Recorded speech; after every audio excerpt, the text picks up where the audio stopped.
This is a case that Mous created for the iPad Air 4th generation. I had a few questions about the functionality of it before I purchased it, but I couldn't find the answers to those online as well as I really wanted to know.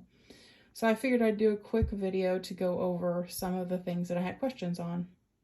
One thing that I was really concerned about was the cutout for Touch ID.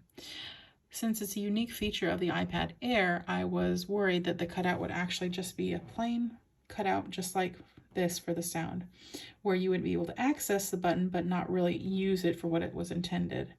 So I was very surprised, pleasantly surprised, to see that the button actually has sloping edges, which is a great way to make sure that this iPad is actually used the way it's intended. There's no awkward positioning to try and get it to actually read your fingerprint.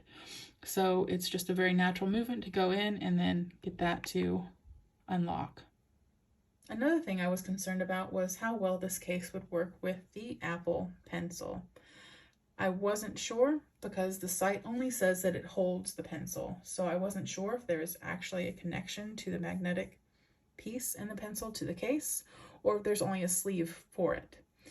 So you can tell that the case, of course, has all four sides protected. This edge is just a lot thinner than all the rest, which allows for the pencil to fit in there nicely and connect and charge.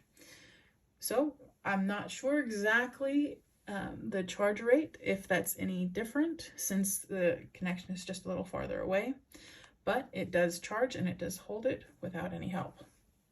One thing that I have noticed is that the connection isn't as strong, of course, as it would be from pencil to case, just because there is that extra bit in between.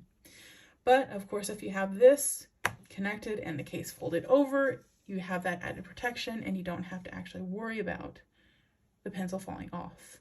But that is something to keep in mind. The connection is just a little less than it would be normally. One last thing that I wanted to mention I was concerned for when I purchased this case was how well it would work with a screen protector.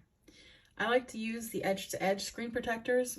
As you can see, the only cutout is for that camera up at the top.